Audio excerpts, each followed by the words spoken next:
Ndër zhvillimet kryesore juftoi të ndiqni nuk është koha as për bord shtrëngimi as për ndërhyrje në taksa. Kryeministri Rama dhe ministrat bashkëbisedim me operatorët e karburanteve. Ekonomia e Shqipërisë në 5 vitet në vijim do të jetë në krye të rënditjes globale sa i takon rritjes. Parashikimi është bërë nga Visual Capitalist. Tregu i pronave në Shqipëri ka diferenca të ndjeshme çmimesh. Nga Tirana në zonat më periferike vlera apartamenteve lëviz 2 deri në 3 herë. Inspektoriati i punës ndërshkoi biznesin për kushtet e trajtimit të punonjësve. Në 2025 në vun 28% më shumë gjoba krahasuar me vitin paraardhës.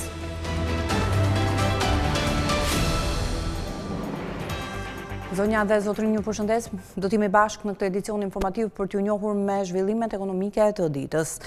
Më mirë dialog se sa borde transparence mbi shpinë. Ky ishte mesazhi që Kryeministri Edi Rama përcolli në një bashkëbisedim me operatorët e tregut të karburanteve. Rama tha se rritja në vendin ton ka qenë shumë më e ulët se në bursa ndërkombëtare. Kryeministri përsëriti si një masë reaguese futjen e një faktori shtetëror në treg.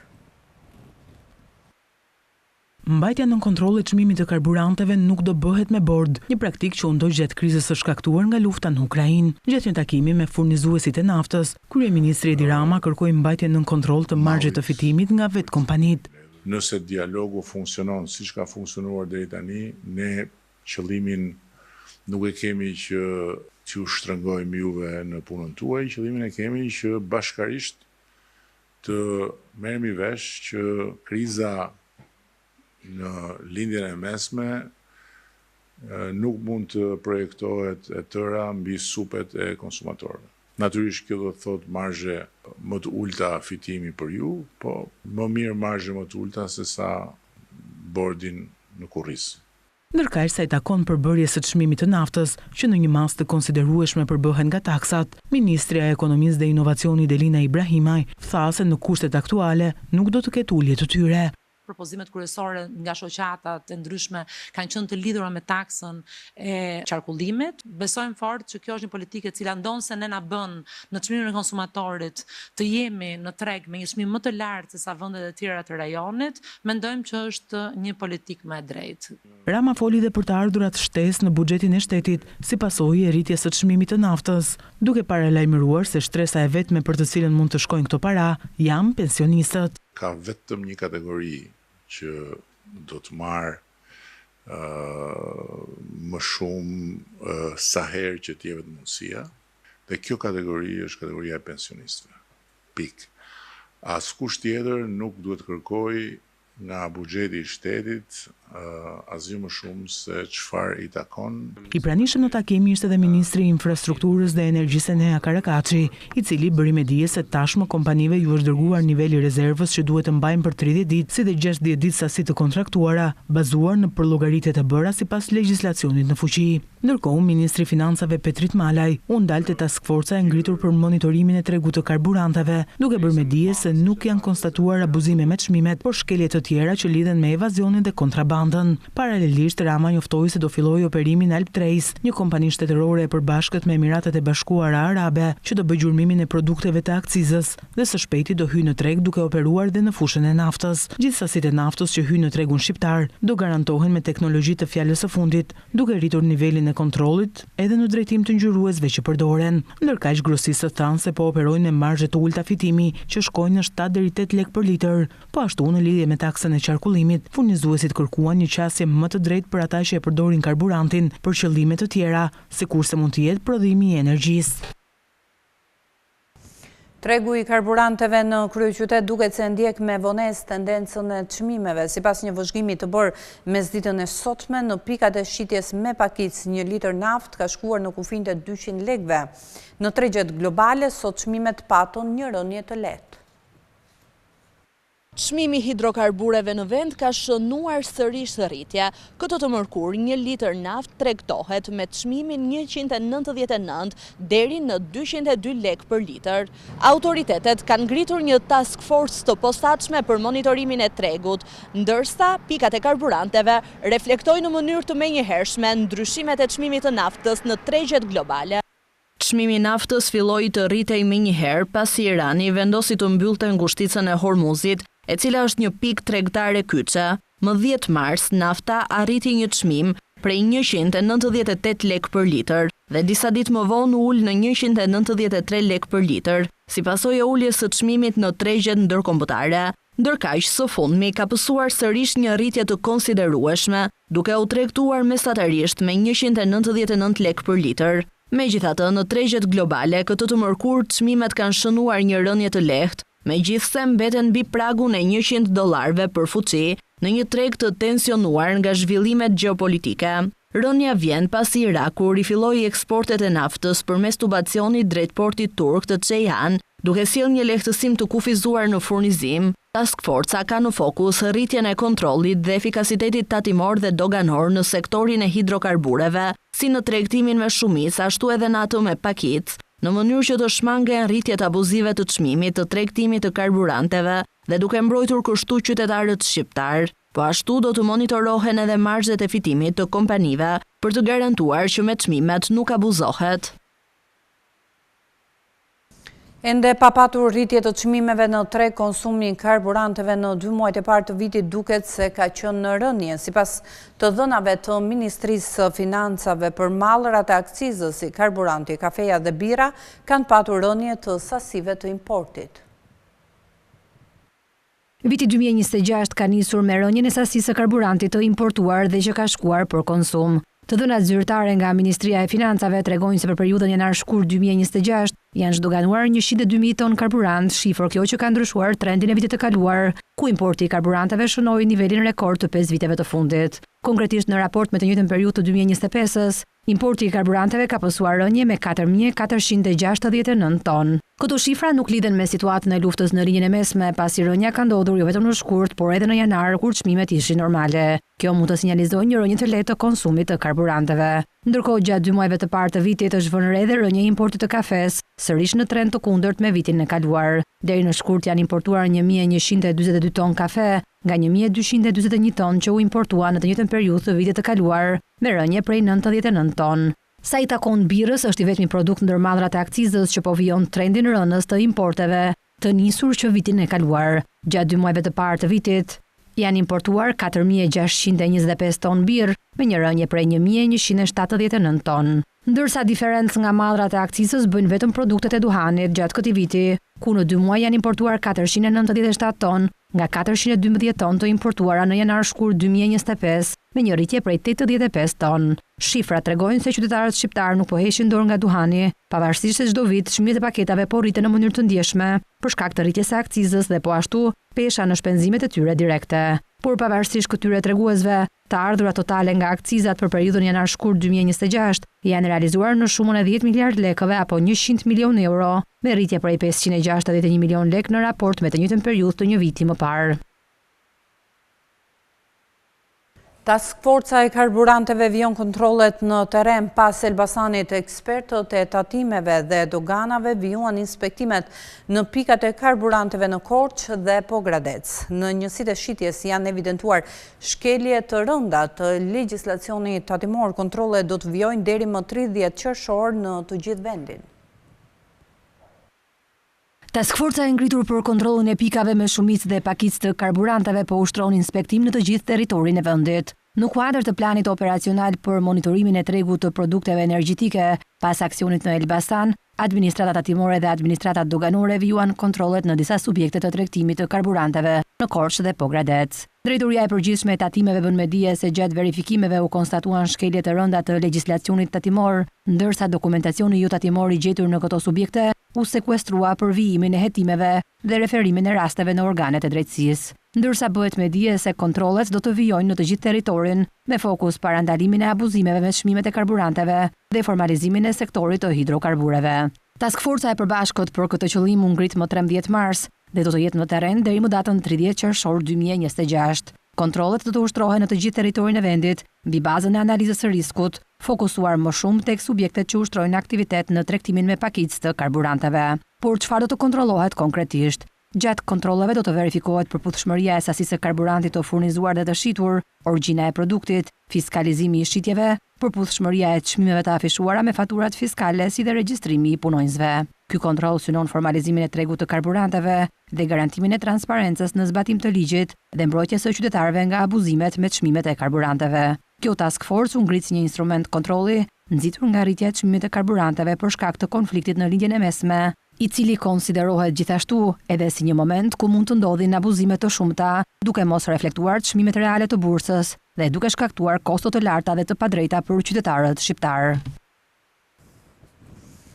Parashikimet për rritjen ekonomike të vendit ton janë shumë optimiste, sipas të dhënave nga Visual Capitalist. Bazuar në shifrat e Fondit Monetar Ndërkombëtar, Shqipëria pritet të jetë një nga vendet me rritjen më të shpejtë të prodhimit të brendshëm bruto për frym në botë në vitet e ardhshme. Shqipëria pritet të jetë një nga vendet me rritjen më të shpejtë të prodhimit të brendshëm bruto për frym në botë në vitet e ardhshme. Sipas një analizet publikuar nga Visual Capitalist bazuar në të dhënat e Fondit Monetar Ndërkombëtar, vendi renditet i 6 në nivel global për periudhën 2026-2030. Sipas projeksioneve, prodhimi i brendshëm bruto për frym në Shqipëri pritet të rritet me rreth 32.1% gjatë kësaj periudhe. Ky tregues përdoret për të matur nivelin e jetesës, pasi tregon sa të ardhurat prodhon ekonomia për çdo banor. Në krye të listës renditet Moldavia, e ndjekur nga Guajana dhe Turkmenistani, ndërsa në rajon bien në sy edhe Serbia dhe Armenia. Lista dominohet nga vende në zhvillim, veçanërisht në Europën lindore dhe juglindore. Sipas publikimit, rritja e shpejtë në këto vende lidhet kryesisht me investimet, zhvillimin e sektorëve kyçe dhe përpjekjet për t'u afruar me standardet e Bashkimit Evropian, dhe Shqipëria nuk bën përjashtim nga ky trend. Në rastin e vendit tonë, disa faktorë duket se po e shtyn këtë rritje. Turizmi ka njohur një zgjerim të fortë vitet e fundit dhe po sjell më shumë të ardhurar në ekonomi, po ashtu investimet e huaja në energji, ndërtim dhe infrastrukturë kanë rritur aktivitetin ekonomik. Megjithatë, duhet patur parasysh një fakt i rëndësishëm. Shqipëria nis nga një nivel më i ulët i të ardhurar për frym krahasuar me vendet më të zhvilluara. Kjo do të thotë se është më e lehtë të arrihen norma të larta rritje në përqindje, po ashtu emigracioni mund të luajë një rol që shpesh anashkalohet, largimi i popullsisë e ulnumin e banorëve dhe në mënyrë automatike rrit PBB-n për frym, edhe nëse ekonomia nuk është rritur në të njëjtën masë. Sipas Instat, tregtia me pakicë në 3 mujorin e 4 të 2025 shënoi rritje me indeksin e volumit të shitjeve që u rrit me 6.2%. Ndikimi kryesor erdhi nga artikujt jo ushqimor.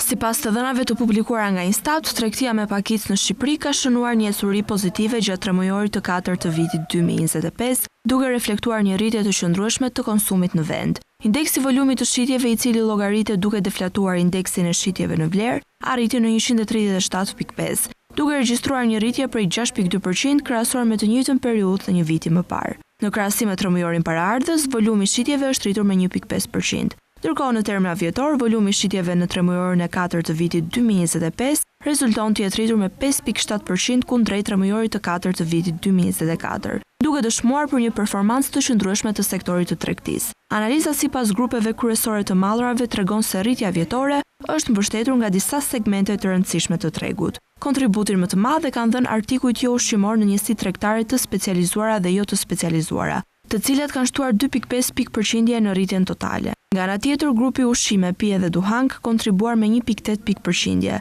duke reflektuar një kërkesë të qëndrueshme për produktet bazë të konsumit. Ndërsa tregtia me pakicë e hidrokarbureve në njësitë tregtare të specializuara ka dhënë një kontribut për 1.9 pikë në rritjen vjetore. Megjithatë, në krahasim me 3 mujorin e mëparshëm, ky grup ka shënuar një rritje më të lehtë për 1.1%. Ndërkohë në 3 mujorin e 4, volumi i shitjeve ka shënuar rritjen më të madhe në grupin tregti me pakicë, pa përfshirë tregtin me pakicë të hidrokarbureve në njësitë tregtare të specializuara. Rritja e volumit të shitjeve sinjalizon jo vetëm përmirësim të konsumit familjar, por edhe një klimë të qëndrueshme ekonomike, e cila mbështetet nga kërkesa e brendshme dhe zhvillimi në tregun e punës.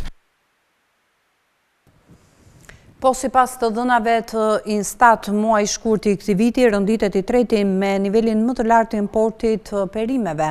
Në total u importuan rreth 9.1 mijë ton perime me një vlerë prej afro 578 milion lekësh.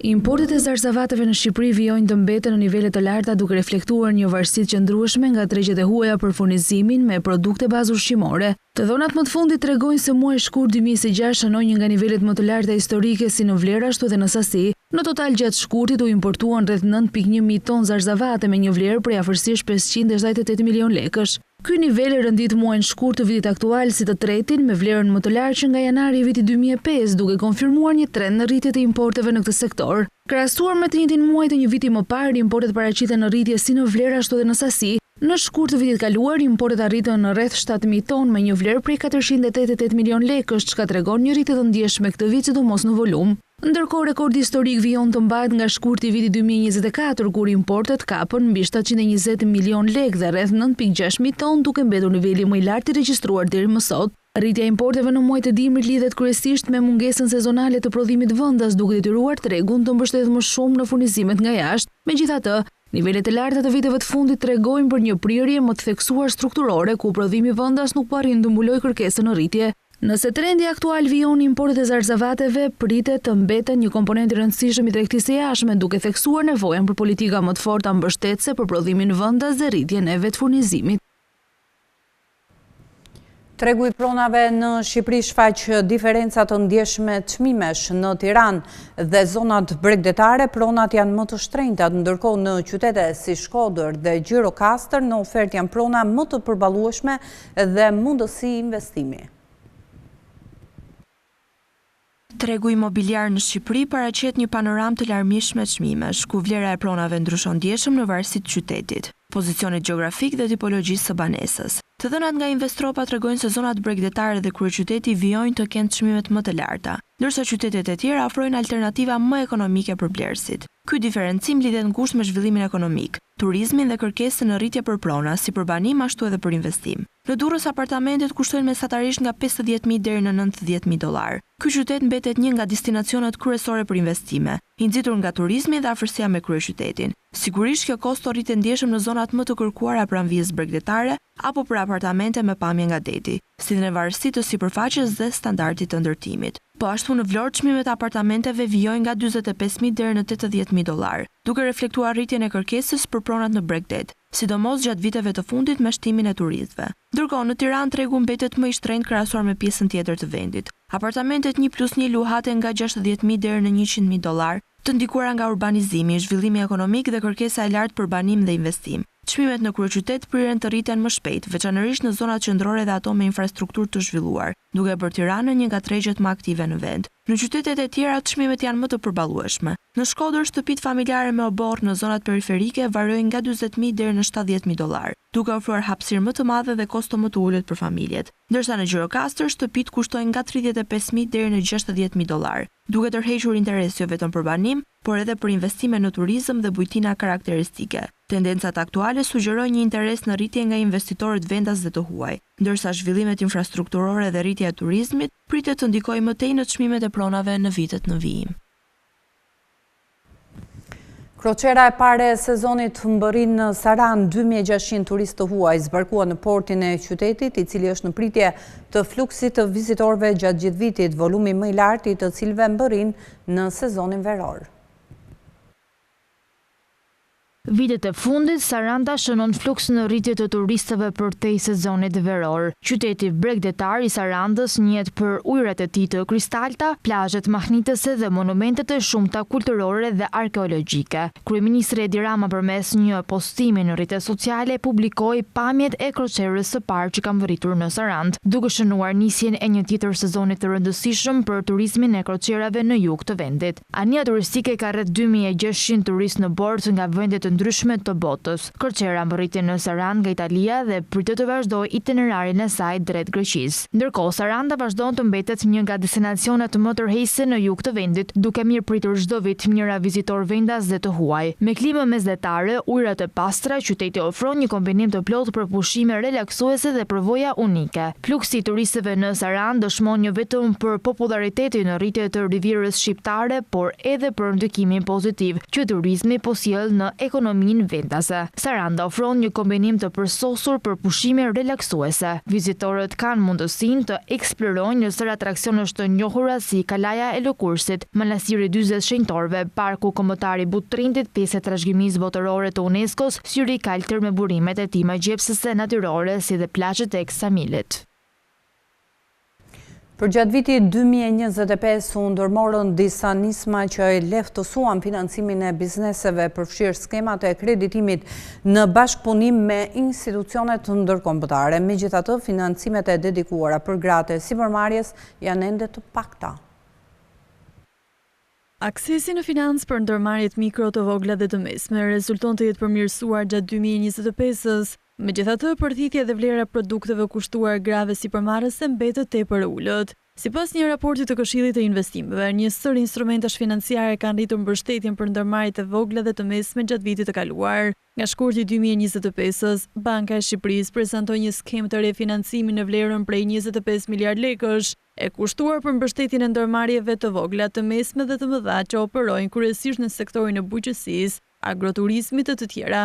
Skema synonte lehtësimin e aksesit në financë për këto biznese përmes kushteve të favorshme të kreditimit, me norma të reduktuara interesi që variojnë nga 2% për kreditë mbuluara me garanci sovrane deri në maksimumin 3.5%, për ato të bazuara në analizat e riskut të bankave të nivelit të dytë. Kredit po ofrohen në lekë dhe vetëm për investime. Skema është aktualisht në fazë zbatimi përmes bankave tregtare dhe deri në fund të dhjetorit 2025 janë disbursuar 127 kredi me vlerë totale 1.7 miliard lekë. Gjithashtu janë ndërmarrë disa marrëveshje për forcimin e aksesit në financë për ndërmarrjet me mbështetje nga institucione ndërkombëtare. Në janar 2025, Banka e Shqipërisë dhe Banka Evropiane e Investimeve nënshkruan një marrëveshje strategjike për zhvillimin e financave të gjelbra në vend, e cila parashikon hartimin e një taksonomie të gjelbër për klasifikimin e aktiviteteve të qëndrueshme, mbështetje për bankat në mobilizimin e fondeve për projekte të gjelbra, ndërtimin e kapaciteteve për menaxhimin e rreziqeve klimatike si dhe përgatitjen për parafrimin e standardeve të BE-s në këtë fushë. Pavarësisht këtyre, vjetër e një mungesë vëmendje sa i takon produkteve financiare të dedikuara për gratë në biznes, përveç paketës së financimit dhe asistencës teknike prej 1 milion euro, nënshkruar në nëntor 2025 mes BERSH dhe një banke tregtare për zbatimin e skemës gratë në biznes.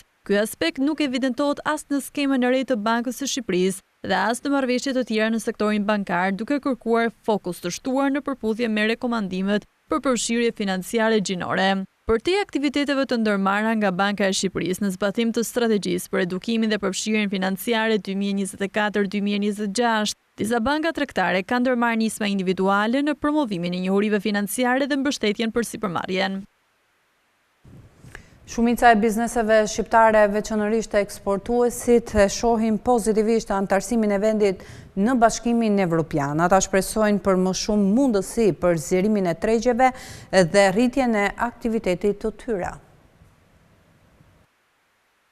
Bizneset eksportuese shprehen shumë optimiste për antarësimin e vendit në Bashkimin Evropian, pasi mendojnë se do të ketë një ndikim pozitiv në ecurinë e aktivitetit të tyre. Sipas një projektimi të realizuar nga Këshilli i Investimeve, afërsisht 7 në 10 kompani e vlerësojnë pozitiv ose shumë pozitiv antarësimin e Shqipërisë në BE, ndërsa më optimist shprehen eksportuesit, konkretisht bizneset me xhiro mbi 10 milion në sektor si ndërtimi, bujqësia dhe industria përpunuese. Gjithashtu, bizneset më të informuara mbi procesin e antarësimit janë ato eksportuese, kompani të mëdha me mbi 8 milion lek xhiro dhe sektorët e teknologjisë, informacionit dhe komunikimit, industria përpunuese dhe shërbimet. Bizneset në sektorin e tregtisë, industrisë dhe bujqësisë presin që të kenë më shumë mundësi eksporti për zgjerim të rregullt të produktit të tyre pas antarësimit në Bashkimin Evropian. Çfarë përfitimesh të tjera presin bizneset nga antarësimi? Përmirësimi i standardeve dhe cilësisë, rritja e konkurrencës së ndershme dhe çastje më lehtë në tregjet e BE-s janë përfitimet kryesore që bizneset presin nga antarësimi. Përsa i përket sfidave, burokracia dhe procedurat administrative, taksa dhe legjislacioni fiskal, si edhe cilësia e produkteve ose standardet e prodhimit, perceptohen si fushat ku do të jetë më vështirë përshtatja. Nga ana tjetër, lidhur me pritshmëritë në nivel firme, 1 në 2 biznese ose 49% e tyre e shohin veten me rritje e zgjerim pas antarësimit në BE. Kryesisht industria përpunuese, bujqësia, pyjet dhe peshkimi, transporti dhe magazinimi. Rriten ndjeshëm kontrollet dhe masat ndërshkuese nga Inspektorati Shtetëror i Punës gjatë vitit 2025, mbi 9.000 subjekte të inspektuara dhe 268 gjoba të vendosura tregojnë një fokus më të fortë në zbatimin e ligjit dhe mbrojtjen e të drejtave të punëmarrësve. Raporti i Inspektoriatit Shtetëror të Punës për vitin 2025 pasqyron një rritje të ndjeshme të kontrolleve dhe masave ndëshkuese, duke reflektuar një fokus më të fortë në zbatimin e legjislacionit dhe mbrojtjen e të drejtave të punëmarrësve. Gjatë vitit 2025 janë vendosur 268 gjoba për 285 shkelje të dispozitave ligjore, duke reflektuar raste ku ndaj një subjekti janë konstatuar më shumë se një shkelje. Në total, këto gjoba kapin vlerën e 64.584.000 lekëve, duke shënuar një rritje prej 28% në numër dhe 20% në vlerë krahasuar me vitin 2024. Nga këto, 45% e gjobave janë ekzekutuar me pritshmëri për rritje pas përfundimit të procedurave administrative dhe gjyqësore. Sa i përket shpërndarjes sipas rajoneve, rajoni i Tiranës kryeson me 126 gjoba, me një vlerë totale prej rreth 23.3 milion lekësh, duke renditur i pari si për numrin, ashtu edhe për vlerën e tyre. Më pas renditet rajoni i Shkodrës me vlerën e dytë më të lartë të gjobave, që arrin në 15.2 milion lekë, edhe pse janë vendosur vetëm 23 gjoba. Në vendin e tretë është rajoni i Vlorës me një vlerë prej 9.7 milion lekësh, ndërkohë që në total janë vendosur 34 gjoba. Por cilat janë të dhënat kryesore të raportit për vitin 2025? Në periudhën janar-dhjetor janë inspektuar 9.532 subjekte, ndërkohë 8.086 subjekte mbi bazë risku janë inspektuar në total. Sa i përket subjekteve të reja, 19.679 janë këshilluar për të drejtat dhe detyrimet nga legjislacioni i punës. Ndërkohë, inspektimet për shkak ankese janë 40% më shumë krahasuar me vitin 2024, ku 70% e tyre kanë qenë në favor të punëmarrësve, duke arritur në 963 raste në total. Ndërkohë janë regjistruar 132% më shumë paralajmërime, duke arritur në 4.192 në total, dhe sa i përket masave të pezullimit, ato kanë arritur në 1.269 për vitin 2025. Qeveria ka shpërsuar rregullat për mbikëqyrjen e lojrave të fatit online. Standardet e reja tashmë të publikuara edhe në fletoren zyrtare kërkojnë së pari identifikimin dhe regjistrimin e të gjithë lojtarëve. Baste sportive online nuk do të mund të luhen nëse nuk hyni në sistem me kartë identiteti. Në fletoren zyrtare janë përcaktuar standarde teknike për funksionimin e basteve sportive online në Shqipëri. Vendimi synon rritjen e sigurisë, transparencës dhe kontrollit të këtij aktiviteti, duke vendosur rregulla të qarta për operatorët e licencuar. Në fokus të këtij vendimi janë kushtet teknike që duhet të plotësojnë platformat online, duke përfshirë identifikimin dhe regjistrimin e lojtarëve. Çdo lojtar duhet të regjistrohet me të dhëna të plota personale, përfshirë dokument identifikimi, adresë dhe kontaktet përkatëse, ndërsa verifikimi i identitetit bëhet përmes emailit ose numrit të telefonit. Po ashtu përcaktohen procedurat të detajuara për faturat dhe transaksionet financiare, të cilat duhet të regjistrohen dhe monitorohen në kohë reale nga autoritetet përkatëse. Rregullat e reja parashikojnë gjithashtu që çdo përdorues të identifikohet në mënyrë të plotë përpara se të ketë akses në platformë, duke përfshirë verifikimin e moshës për të ndaluar aksesin e të miturve. Sipas vendimit, çdo platformë duhet të garantojë siguri të lartë përmes përdorimit të protokolleve të avancuara ndaj sulmeve kibernetike. Një rëndësi e veçantë i kushtohet mbrojtjes së të dhënave personale dhe parandalimit të aktiviteteve të palishme, përfshirë pastrimin e parave. Një tjetër element i rëndësishëm është integrimi i detyrueshëm i platformave me sisteme shtetërore të monitorimit, duke mundësuar raportimin automatik të të gjitha basteve, fitimeve dhe pagesave. Çdo tentativë për manipulim apo fshehje të dhënave do të jetë e pamundur për shkak të mekanizmave të avancuar të kontrollit. Në aspektin teknik, sistemet duhet të garantojnë funksionim të pandërprerë 24 orë në 7 ditë të javës me infrastrukturë të sigurt, kopje rezervë dhe planë rikuperimi në rast emergjencash. Autoriteti mbikëqyrës së lojrave të fatit do të ketë rol kyç në kontrollin dhe auditimin e këtyre platformave.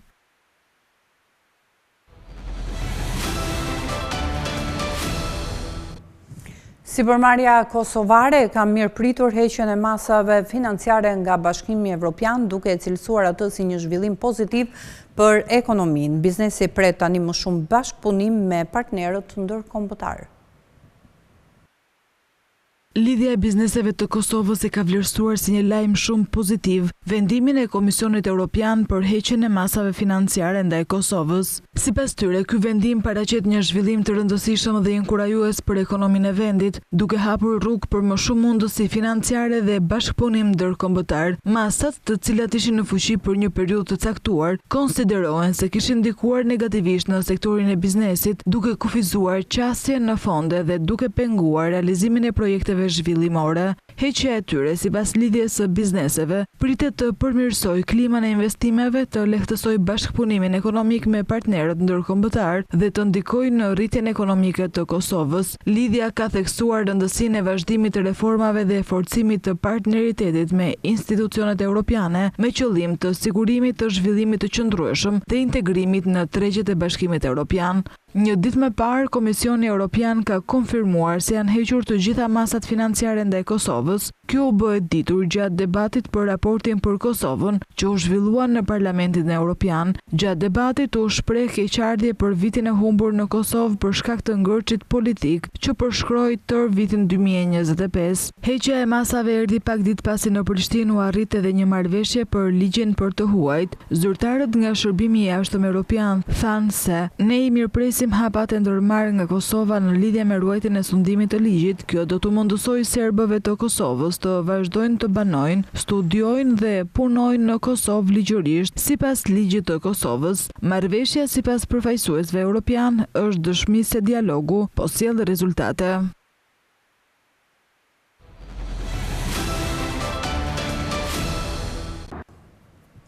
Do të ndalemi me zhvillimet nga bota, sa kohë që Irani po mban peng transportin detar nga ngushtica e Hormuzit, prodhuesit e naftës po shfrytëzojnë rrugët alternative. Arabia Saudite dhe Emiratet e Bashkuara Arabe kanë rritur 2 herë deri në 4 transportin nga tubacionet e tjera. Edhe vetë Irani ka rritur transportin e naftës së tij deri në 1.5 milion fuqi në ditë. Irani vazhdon të mbaj peng pothuaj të gjithë transportet detare përmes ngushticës së Hormuzit, pika e kalimit për rreth 20% të furnizimeve globale me naftë dhe gaz natyror. Me bllokimin praktik të Hormuzit, eksportuesit e gjirit po i zhvendosin rrjedhat e naftës në tubacione që anashkalojnë ngushticën. Sipas Agjencisë Ndërkombëtare të Energjisë, dërgesat përmes këtyre rrugëve alternative po rriten vazhdimisht. Arabia Saudite po rrit me shpejtësi flukset nëpërmjet tubacionit të saj lindje perëndim drejt portit të Jambus në detin e Kuq, ndërsa Emiratet e Bashkuara Arabe po rrisin eksportet nëpërmjet tubacionit që lidh fushat në tokë me portin e gjirit Omanit. Sipas raportit të marsit të tregut të naftës, rrjedhat në tubacionin lindje perëndim janë rritur nga 1.7 milion fuqi në ditë në vitin 2025 në një eksport rekord ditor prej 5.9 milion fuqi në ditë. Emiratet e Bashkuara Arabe po ndërmarrin një veprim të ngjashëm. Agjencia e Energjisë raporton se rrjedha përmes tubacionit që çon naftën në gjirin e Omanit është dyfishuar krahasuar me kapacitetin që kishte para krizës. Ndërsa vendet e gjirit përpiqen të gjejnë alternativa për Hormuzin, vetë Irani ka vazhduar të transportojë naftë me një ritëm prej 1.1 milion deri në 1.5 milion fuqi në ditë. Të premten forcat amerikane goditën Ishluing Harg, qendrën për rreth 90% e eksporteve të naftës së Iranit, një nga dobësitë më të ndjeshme të Teheranit. Lufta SBA-Izrael kundër Iranit mban peng portet e gjirit. Garda revolucionare e Iranit ka paralajmëruar se çdo anije që kalon nëpër ngushticën e ngushtë do të jetë në shënjestër, që nga fillimi i përplasjes të paktën 22 anije civile, tankera, anije kontenierësh dhe transportues të tjerë të mallareve të mëdha janë sulmuar. Siç ndodh rëndom, rritja e çmimeve ndryshon edhe sjelljet konsumatore. Karburantet më të shtrenjta po shihen si një alternativë për më shumë shitje të makinave elektrike dhe hibride. Mundësia më e madhe për të ndodhur kjo është në Evropë. Rritja e çmimit të karburanteve nga lufta në Iran ka shkaktuar ankth dhe pasiguri për prodhuesit e makinave, tregtarët dhe pronarët e automjeteve. Në Bashkimin Evropian, çmimet e naftës janë rritur me 8% sipas Komisionit Evropian. Të dhënat e qeverisë britanike tregojnë se që nga 16 marsi çmimet mesatare të benzinës për litër në Britani janë rritur me 7%, që nga fillimi i luftës.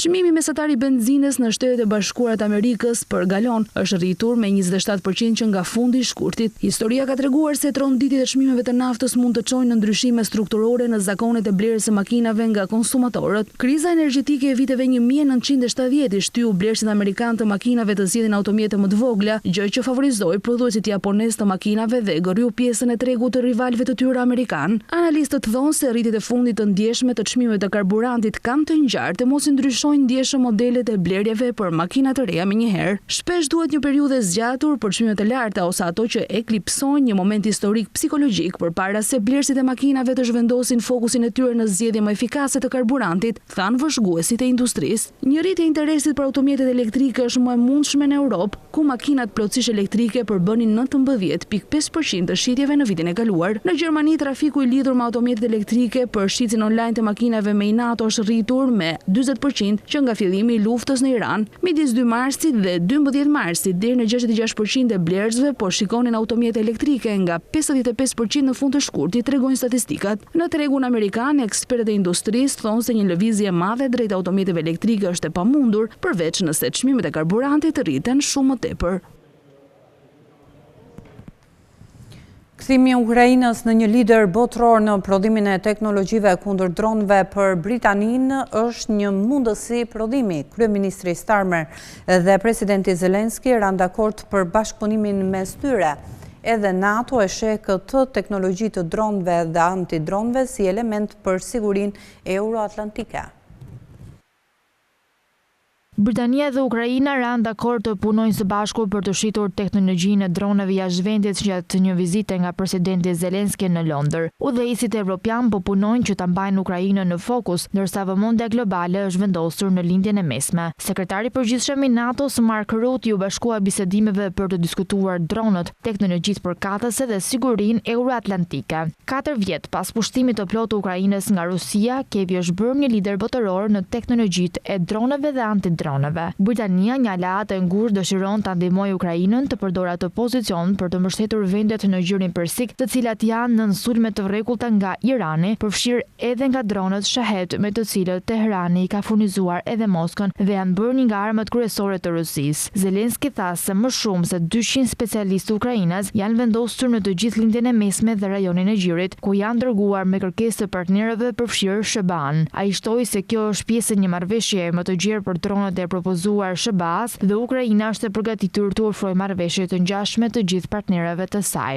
Starmer tha të hënën se aleatët nuk duhet të shpërqendrohen në mbështetjen e tyre për Ukrainën nga konflikti në rritje në lindjen e mesme, duke thënë se lufta dhe rritja pësuese e çmimeve të energjisë nuk duhet të sjellin të ardhura shtesë për Putinin. Në takimin në Londër, Starmer dhe Zelenski ranë dakord për një partneritet të ri ushtarako-industrial që synon rritjen e furnizimit me dronë dhe sigurimin e përdorimit efektiv të inteligjencës artificiale në fushën e betejës, thuaj në një deklaratë të qeverisë britanike. Ekspertiza e Ukrainës në dronë do të kombinohet me bazën prodhuese të Britanisë për të rritur furnizimin me dronë, thuhet në deklaratë. Nga ana tjetër, Berlini dhe Parisi janë në kërkim të rrugëve të bashkëpunimit për një projekt të madh të prodhimit të avionëve luftarak të avancuar. Presidenti Macron dhe kancelari Merz pritet të takohen për të dhënë fund mosmarrëveshjeve që kanë kompanitë e dy vendeve për projektin.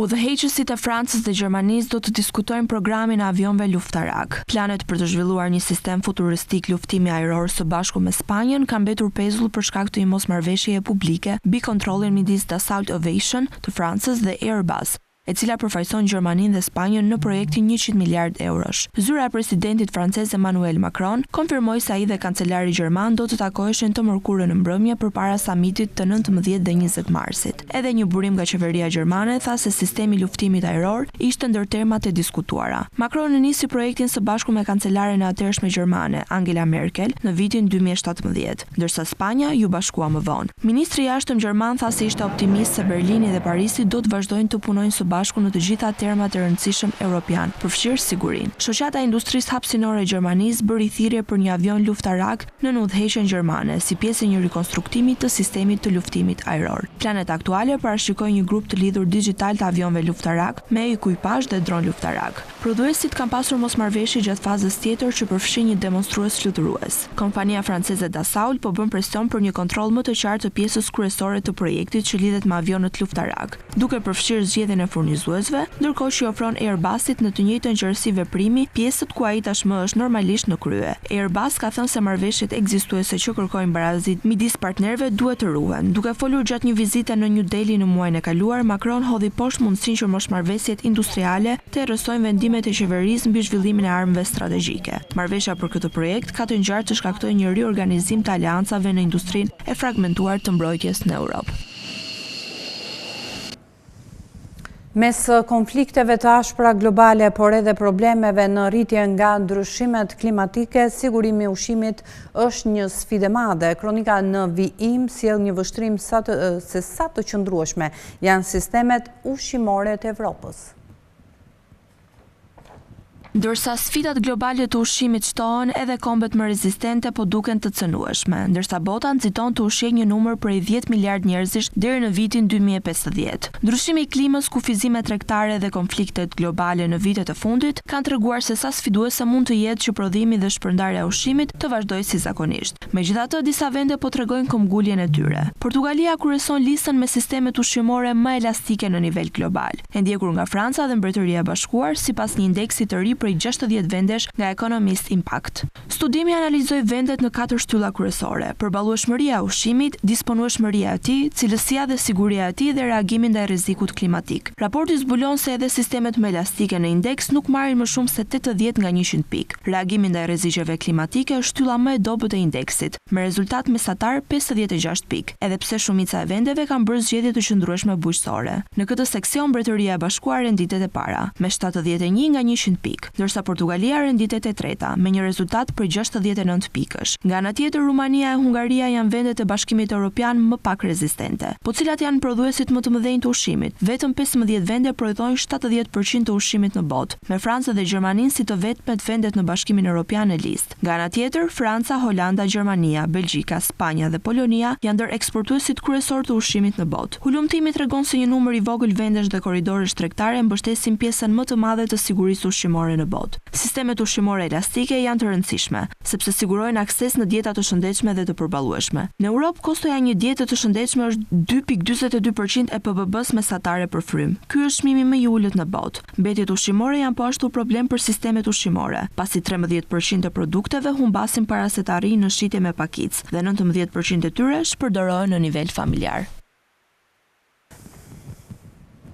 Kina vion të nxis kuriozitetin global me avancimin e saj në inteligjencën artificiale. I këtij niveli është edhe modeli i hedhur së fundmi në rrjet në mënyrë anonime, por që dyshohet se është zhvilluar nga platforma DeepSeek.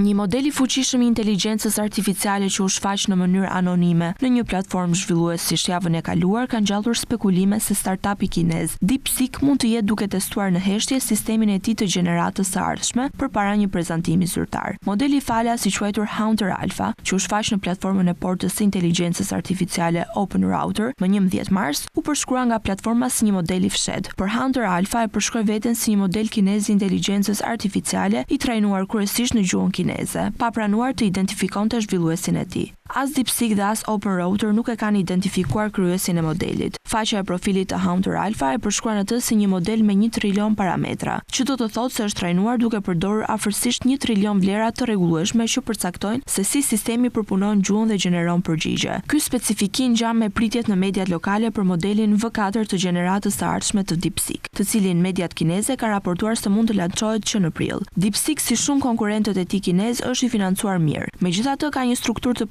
zakon, duke pasur parasysh se kompania MMM është një sfond spekulativ dhe jo një konglomerat teknologjik. Shkalla dhe kapaciteti memore së Hunter Alpha përputhet gjithashtu me specifikimet që kanë qarkulluar për DeepSeek V4. Nxjerrja e modeleve anonime nuk është e pazakontë, pasi platforma si OpenRouter u lejon zhvilluesve të dërgojnë 10 modele të AI-t përmes një ndërfaqeje të vetme, duke i bërë ato një terren të njohur testimi për sisteme të reja. Një njoftim në faqen e profilit të Hunter Alpha thuhet se të gjitha kërkesat dhe plotësimet për modelin regjistrohen nga furnizuesi dhe mund të përdoren për të përmirësuar atë, duke nënvizuar praktikën në të gjithë industrinë e modeleve të fshehta për reagime të paanshme. Kemi mbërritur në fund të këtij edicioni informativ. Të tjera zhvillime i gjeni duke klikuar në faqen tonë të internetit skantv.al, ku mund të gjeni gjithçka mbi ekonominë, bankat, sigurimet, tregjet financiare e të tjerë. Faleminderit që na ndoqët, ndajemi këtu për të ritakuar në orën 16 në emisionin Box to Box. Qëndroni me ne.